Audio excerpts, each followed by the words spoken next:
보내셨을까요? 5월 29일 수요일 안골라 방송 시작하도록 하겠습니다. 저는 JTBC 국제부 박소연입니다. 저는 이지은입니다. 반갑습니다. 반갑습니다. 선배, 제가 이렇게 누추한 곳에 초대하게 되었습니다. 무슨 말씀이세요? 초대해 주셔서 감사합니다. 늘 국제 이슈를 얘기를 하는데 오늘은 정말 남일 같지 않은 우리들의 이야기를 준비를 해봤습니다. 뭘까요? 한국의 저출산? 초저출산이라고 보면 되겠네요. 지금 이제 사진을 한번 보실까요? 이 교수 사실 머리 쥐어 이렇게 싸맨 거 한 번쯤은 보셨을 것 같아요. 네. 그 지난해 EBS 다큐멘터리에 출연을 해서 우리나라의 그 출산율 숫자를 듣고 나서 이 교수가 대한민국 완전히 많이 네요. 와! 라고 했던 이 인터뷰가 맞아요. 우리나라에서 굉장히 유명해졌던 거잖아요. 맞아요. 이 교수를 선배가 선생님 많이 자꾸 꼬이죠. 이 교수를 우리 선배가 만나봤죠? 맞습니다. 인터뷰를 했는데요. 조앤 윌리엄스 교수라는 분입니다. 미국 캘리포니아대 샌프란시스코 캠퍼스 법대의 명예교수이신데요. 한평생을 일과 가정의 양립이 가능한지 전 세계 사례를 통해서 연구를 해왔던 사람입니다.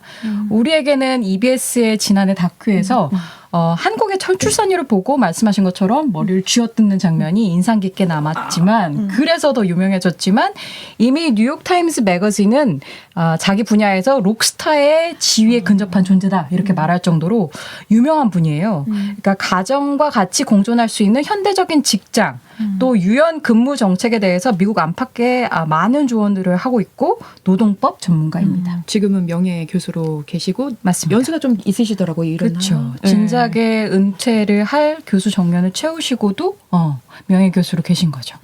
이제 우리나라 출산율을 한번 보다 좀 구체적으로 살펴보면요. 네.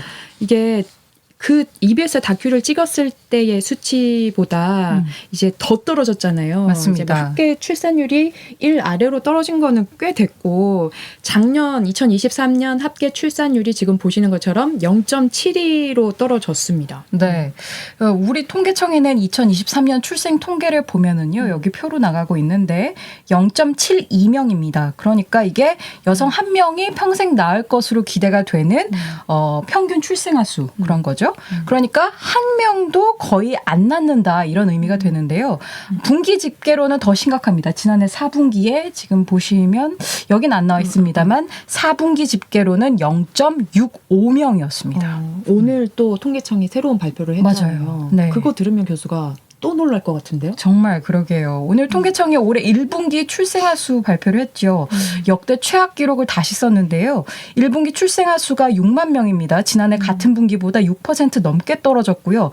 이 추세대로라면 올해 합계 출산율은 처음으로 0.6명대로 더 내려갈 가능성이 크다는 분석이 나오고 있습니다. 근데 그게 진짜 실제로 와닿는 게 뭐냐면 저희가 직장 어린이집에 애를 보내고 있잖아요. 네. 근데 그러니까 저희 윗선배들 때만 해도 어린이집 경쟁률이 굉장히 높아서 추첨하기 좀 어렵다 했거든요. 네. 근데 저희 지금 이제 영세반 이제 막 태어난 애들 반에서는 자리가 빈다는 거예요.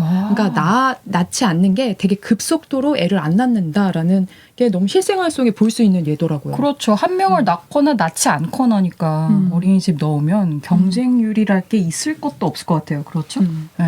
OECD 38개 회원국 가운데 합계 출산율이 1에도 못 미치는 국가가 우리나라가 굉장히 유일하다고 하던데 이번에 또 떨어진 이 수치 보고는 이 교수는 뭐라고 했어요? 오늘 만나고 오셨을 때? 네. 교수가 이 출산율 수치를 봤던 거는 2022년 합계 출산율 수치입니다. 그때는 0.78이었어요. 그런데 그것도 충격적이었는데 와 정말 충격적이다. 그러니까 큰 전염병이나 전쟁 없이도 이렇게 낮은 출산율은 처음 본다. 숫자가 이미 국가가 비상사태라고 말을 하고 있다. 이렇게 말을 하더라고요. 재난이라는 거네요. 맞아요. 네. 저는 이제 다른 그래프 하나 더 들고 왔는데 네. 저는 이게 좀 더 충격적이고 되게 기억에 남는 그래프였어요. 이건 이제 OECD 국가인데 네. 뭐냐면 제가 이거랑 조금 다르게 표현을 했는데 네. 이게 이거 먼저 말씀드리는 게 낫겠네요. 이건 통계청 23년 기준이에요. 그러니까 첫째 아이가 직전 해보다 그러니까 2022년보다 2023년이 4.6% 감소했다라는 거예요. 근데 이보다 더 충격적인 건 둘째 아이는 11.4%가 감소했습니다. 와. 그리고 셋째 아이는 14.5%가 감소했다라는 거예요. 그러니까 첫째도 안 낳을 뿐만 아니라 네. 둘째, 셋째는 급격하게 안 낳는다라는 겁니다. 그러니까 우리가 자랄 때만 해도 선배 외동이라는 게 굉장히 귀한 귀했죠. 흔하지 맞아요. 않았잖아요. 근데 이제는 절반 이상이 외동이라는 얘기라는 건데 이게 해외와 비교했을 때 어떤 거냐면 지금 이 OECD 그래프를 제가 캡처를 해서 온 건데 네. 우리나라가 지금 다른 OECD 국가와 비교해서 첫째 아이의 비율이 50% 이상이라는 이 표시입니다. 그러니까 우리나라는 아이를 낳으면 그러니까 첫째 아동이 그 전체 출생률의 절반 이상을 차지하고 있다라는 거죠.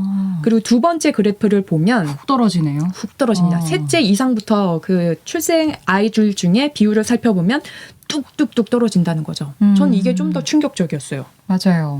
얘기한 대로 애 하나 낳아본 여성이 더 안 낳는다. 근데 이게 진짜 골치 아픈 건데 윌리엄스 교수도 그러더라고요. 아이 낳고 일터로 어찌저찌 돌아온 한국 여성에게는 좀 가혹한 측면이 있다는 거예요. 그러니까 우선순위가 일보다 아이다. 일터에서는 어쩌면 유능하지 않다. 이런 선입견을 갖거나 아니면 애를 낳고도 여전히 일에 헌신적이라면 넌 좋은 엄마가 아니야. 이런 식으로 인식을 가지면서 자기 스스로도 남들도 일터에서 어쩌면 좀 더 높은 성과를 그런 기준을 요구하는 것 같다. 이렇게 말씀을 했어요. 그러면서 한국에서는 아이를 갖는 것 자체가 그 자체만으로 매우 나쁜 경력이 된다는 거예요. 한 번 겪고 그러니까 그런 과정을 또 겪고 싶지가 않다는 거죠. 한국 여성에게는. 윌리엄스 교수는 나름 선진국이라는 이 한국이 M커브라고 하잖아요. 그러니까 중간이 훅 들어간. 그러니까 한창 일해야 될 나이에 일하는 여성들이 이탈을 하는 이렇게 들어가는 그런 형태잖아요. 그 M커브를 그리는 것도 좀 이상하다면서도 한편으로는 이런 맥락 때문에 이해를 한다. 이렇게 설명을 하더라고요. 저 이거 들으니까 진짜 제 얘기 말씀하시는 그런 생각이 들더라고요. 속상해요. 그러니까 저희가 이제 임신했을 때만 해도 애 낳고 나서 이 100일만 버텨라. 곧 100일의 기적이 오겠다 이 얘기를 했잖아요. 맞아요. 100일의 기적? 잠깐 스쳐갔던 것 같고 저는 100일 지나고 더더더더 힘들 뿐만 아니라 저는 복직하고 나서가 더 힘든 상황이었던 것 같아요. 맞아. 그냥 그동안 선배들은 어떻게 회사를 다녔던 거지? 그러니까. 전 그런 기분이 들었어요. 너무 어떻게 일과 가정을 양립할 수 있지? 그러니까 저의 하루의 일상을 뭐 설명을 드리면 아침에 일어나서 애를 이제 먹이고 대충 이게 머리 묶여놓고 옷 입히는 것도 정말 옷 안 어려워요. 입겠대. 안 입죠, 옷 안 입어. 안 입죠. 그거 한번 이제 전쟁을 한번 치러야 돼요. 항상 비협조적입니다. 나 이거 안 그분은. 입어. 그쵸. 안 입어. 머리도 안 따. 머리도 묶지 마. 막 이런 거 있잖아요. 취향도 생겨요. 맞아요. 나이 기저귀도 들면. 뽀로로 아니면 안 입겠다고. 그러니까. 이런 거 하나하나 맞춰서 겨우 이제 등원을 시킨다며요. 등원시키고 나서 이제 바로 이제 출근을 합니다. 출근을 하고 나서 어찌저찌 해가지고 또 애를 그쵸. 픽업을 해서 또 하원을 해서 이제 집으로 가요. 집으로 가면 밥을 먹여. 그 다음에 씻겨야 돼. 그 다음에 또 그냥 자는 거 아니잖아요. 또 재워줘야 돼. 그러면 재우다가 같이 잠들어요. 맞아. 그러면 저 혼자 그냥 가만히 혼자 숨 쉬는 시간이 단 1분도 없다는 그런 생각이 든다는 거죠. 그게 되게 맞아. 괴로워요. 맞아. 우리 우스갯소리로 왜 엄마의 하루는 일이 끝나고 시작이라는 집에 가면 시작이라고 네. 주말이 제일 괴롭고 그런 말을 하잖아요. 전 이거를 듣기만 했지 이게 경험해 보지 않으면 그 맞아. 괴로움을 모르는 것 같아요. 낳기 전까진 몰랐던 거죠. 막연했던 건데. 전 그래서 둘째를 낳고 싶은데 솔직히 좀 자신감이 없는 느낌이 들어요. 이걸 그렇죠. 복붙? 애 2명이 같이 머리 안 묶어. 옷 안 갈아입어 하면은 나 어떡하지? 무서운 거예요. 숨이 탁탁 막히고 맞아. 지금도 이제 약간 찰랑찰랑 그 접시 안에 물이 이제 넘칠까 말까 한데 내가 과연 할 수 있을까? 라는 거죠. 저는 솔직히 직장의 커리어는 좀 내려놓은 것 같아요. 왜냐하면 복직하고 나서 아닙니다. 말을 안 해야 되겠어. 기쁜 한숨으로 이미 얘기를 했습니다. 네. 뭐 맞아. 지금 저는 좀 그나마 낫다고 생각한 게 9 to 6. 어머 6시 넘었어. 9 to 6를 그나마 지킬 수 있는 부서에 있기 때문에 그나마 제가 가정의 컨트롤이 가능하지. 그치. 불안정하잖아 저희 직업이라는 게. 기자 직군이 좀 그렇죠. 갑자기 일 터지면 이제 뭐 전국을 누벼야 되는 상황이기 때문에 맞아. 그게 저는 힘들고 자괴감이 느껴지고 그렇더라고요. 안 저 되겠다. 그래서 저는 병원도 갔다 왔어요. 심장이 너무 두근거려가지고 공황 오기 초기라고 하더라고. 최근에? 아니요. 몇 달 전. 몇 달 전에. 네. 들으면 들을수록 속상한 그러니까 얘기예요. 지금은 아니고 이제 저는 이제 제가 컨트롤이 좀 돼서 이제 9 to 6가 지켜졌어. 여하튼 그렇습니다. 네. 이게 소연 기자만의 고민이 아니라 저의 고민이기도 하고 네. 그리고 모든 사실 워킹맘들의 고민인데 우리나라의 문제가 도대체 뭔가 그리고 이게 과연 풀 수 있는 걸까 그런 생각을 해보게 되거든요. 그러니까 이 교수가 지적한 한국 여성들 왜 안 낳는 것 같고 뭐가 가장 문제라고 지적을 한 거예요. 쉽게 말을 해서 말만 낳으라고 주변에서 하지 들여다보면 한국은 좀 이상한 나라라는 거예요. outlier 이런 영어 단어를 썼는데 어떤 정상범주 안에 들지 않는다는 얘기거든요. 그러면 그중 하나가 한국식 직장 문화 이거부터 들었는데 윌리엄스 교수는 이 직장 문화는 도저히 가정과는 양립할 수 없다고 말을 했어요. 망했다라고 표현한 한국의 이 인구 구조 자체가 스스로 지금 그걸 입증하는 중이라고요. 그렇게 말을 했어요. 그러니까 여기서 말하는 이 한국식 직장 문화라는 게 너무 많은 시간의 노동을 요구한다라는 거잖아요. 그렇죠. 한국에서는 늘 일터에 항상 대기할 수 있는 그런 이상적인 근로자를 원하는 그러니까 살인적인 근무 시간으로 충성심을 어느 정도 증명을 하는 그런 직장 문화 그 결과는 길고 긴 근무 시간이라는 거죠. 근데 또 한국 가정의 시스템은 아이 돌볼 어른이 항상 존재를 해야만 하는 구조라는 거예요. 윌리엄스 교수의 말인데 TMI일 수 있지만 우리 둘 다 아이를 키우지만 이게 커버가 안 되는 사각 시간이 은근히 많아요.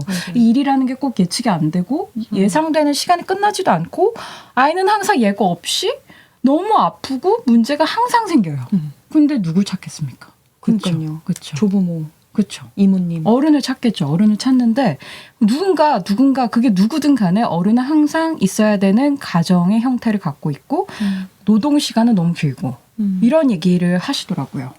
그러니까 한국의 근무 시스템과 이 가정의 시스템, 이 두 시스템이 애초에 같이 갈 수 없고 상충되고 있다. 그리고 문제는 너무나 긴 근로시간에 있다. 이 점이라는 거겠네요. 네, 정확하게 정리를 했는데요. 그리고 출산을 막는 요소로 윌리엄스 교수는 다른 걸 또 들었는데 한국은 물질적인 성공이 그러니까 풍요 같은 게 가족보다도 우선이라는 거예요. 2021년 조사가 있었는데 실제로 OECD 국가 17개 나라 사람들에게 살면서 뭐가 제일 중요하냐 이렇게 물어봤더니 14개 나라가 거의 대부분이죠. 가족이 1등이었어요. 그런데 우리는 어땠을까요? 1등이 뭐였을까요? 돈? 풍요, 물질적 풍요. 2등도 가족이 아니었어요. 뭐예요? 그러면요? 건강. 그러고 나서 3등이 가족이었는데 네. 그만큼 물질적인 풍요가 우리나라는 어떤 면에서 제일이라는 건데 그렇게 되면 당연히 계산부터 하기 마련이라는 거죠. 윌리엄스 교수의 말은 자 경력을 내가 내려놓으면 결국 물질적인 풍요는 일부분 내가 포기를 해야 되는 건데 이런 방정식을 알고도 애부터 낳으라는 것 자체가 앞뒤가 안 맞는다 이런 주장이죠. 그러니까 특히나 이제 갓 결혼해서 새 삶을 출발해야 하는 젊은 부부들 같은 경우에는 한국 같은 경우는 어쨌든 지배 소유 개념이 강하니까 내 집 마련도 사실 부담인데 출산 앞에서 선택은 뻔하다는 거죠. 그 결과가 현재 심각한 한국의 인구 문제로 드러났다는 거고 이미 기성 세대들처럼 나는 하지 않겠다 젊은 층은 말을 하고 있고 그렇게 아이를 갖지 않음으로써 온몸으로 보임으로써 숫자로 지금 출산율로 보이고 있다라는 거죠. 또 저의 이 고민을 좀 더 말씀을 드리자면 제가 둘째를 낳고 싶은데 그럼에도 불구하고 고민을 하고 있는 이유 좀 첫 번째 일단 결혼을 늦게 했어. 늦게 했기 때문에 거의 그렇죠 요즘은.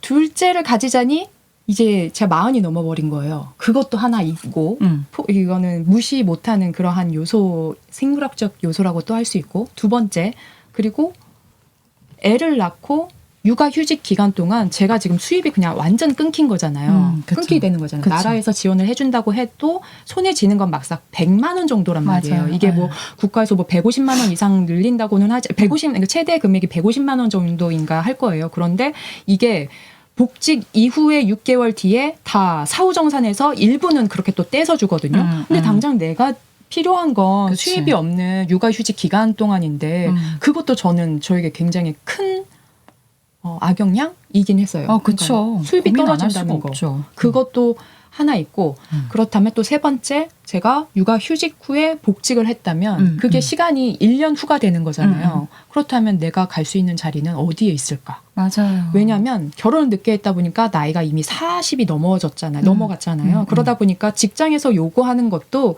책임감을 과거보다 그러니까 젊었을 때보다 보다 많은 책임감을 요하고 있다는 얘기기도 마찬가지잖아요. 맞아요. 그러니까 과연 내가 돌아올 자리가 있을까? 고민하게 되더라고요. 맞아요. 아까 그 포인트가 정확히 이제 윌리엄스 교수가 말했던 그 포인트죠. 돌아오면 오히려 고민이 커지고 애를 더 못 낳게 된다라는 맞아요. 그런 얘기를 했는데 낳아본 사람이 더 무서워서 안 낳겠다는 그런 저희 고민이 맞아요. 있습니다. 너무 공감합니다. 들을수록 저희가 얘기를 나눌수록 굉장히 암울해지는 것 같은데 맞아요. 지금 보시는 게 바로 저희 귀염둥이 아이입니다. 그래서 이 아이에게 동생, 친구를 만들어주고 싶은데 계속 고민과 싸움을 하고 있는데 스스로의 싸움을 하고 있는데 그렇다면 안 망하는 방법 없을까요? 우리 이렇게 뚝뚝뚝 떨어지고 있는 저출산 좀 더 반등할 수 있는 망하지 않는 방법. 교수가 좀 조언하는 방법은 뭐예요?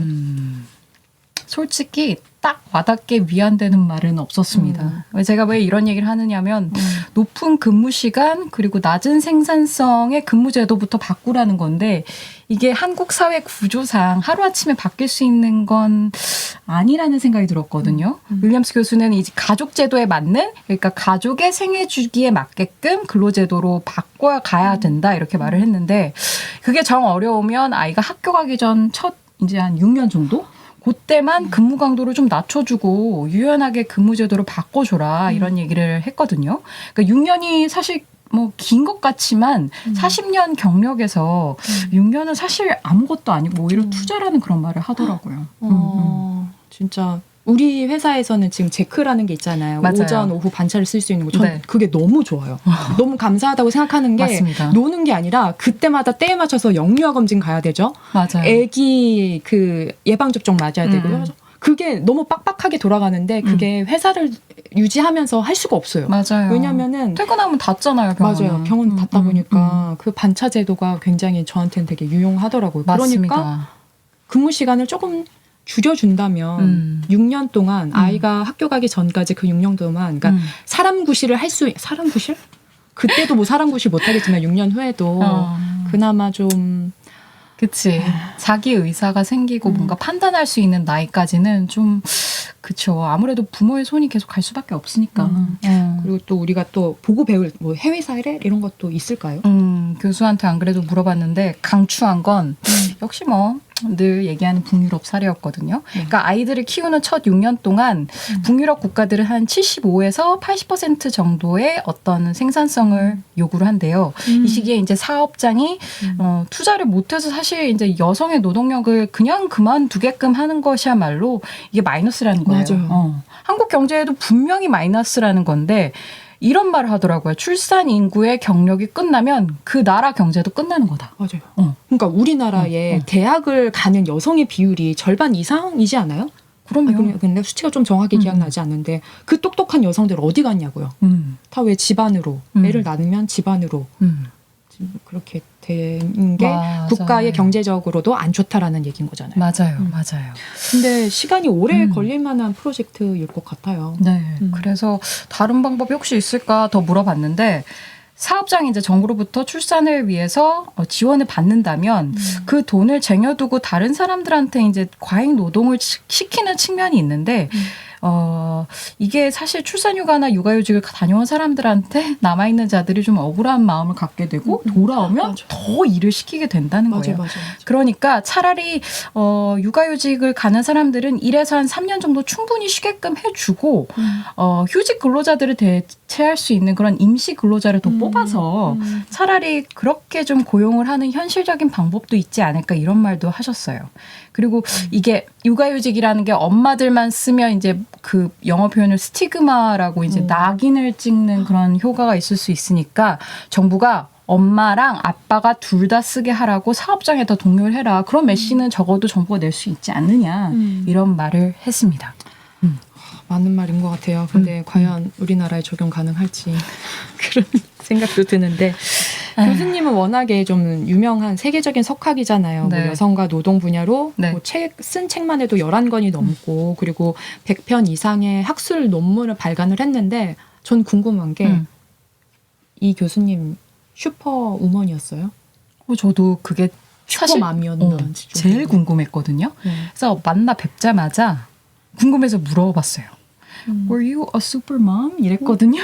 그런데 아니래요. 그러니까 출산도 육아도 자기도 너무 어려웠고 자기의 딸도 너무 어려웠지만 적어도 한국처럼 살인적인 근무 시간을 일하지는 않았다라는 거예요. 그러니까 무조건 자기는 애들 데이케어가 끝나는 5시 반까지는 집에 가 있었고 부럽다. 주말엔 절대 일하지 않았고 본인 소신이기도 하지만 어쨌든 근무 시스템이 어느 정도 뒷받침이 됐기에 그렇게 두 딸을 키웠다라고 말을 했습니다. 부럽네요. 네. 또 궁금한 게 선배가 인터뷰 끝나고 이제 막 안녕 하기 전에 그래도 선배가 좀 물어보고 싶은 그러한 대화 같은 거 있잖아요. 네. 선배들 좀 워킹맘이다 보니까 네. 교수님한테 좀 평소에 하고 싶었던 질문을 했었을 것 같고 네. 그 교수님 말씀도 해주셨을 것 같은데 사실 그 인터뷰 간 날이 제가 아침에 되게 허덕허덕 아이도 아프고 뭐 이것저것 이제 많은 게 좀 어그러져서 허덕허덕 갔는데 이제 워킹맘으로 두 딸을 키우셨다라는 걸 듣고 제가 물어봤어요. 워킹맘들에게 한국의 워킹맘들에게 할 말은 없으세요? 물어봤는데 영어 표현 그대로 put up with it 견뎌가라. 왜냐하면 그 이유도 영어 그대로 읽어볼게요. Your children will do what you do, not what you say. 그러니까 아이들은 네가 말하는 것 그거 말고 행동하는 걸 보고 똑같이 할 것이니까 견뎌가라.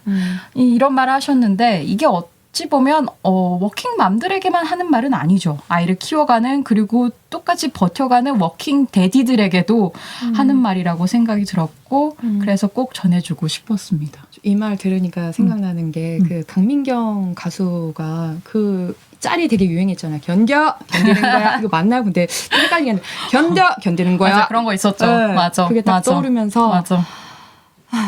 견디겠습니다. 어떻게나 뭐 퇴근길에 좀 작은 위안이 되는 말이었으면 좋겠다는 또 생각도 드네요. 맞아요.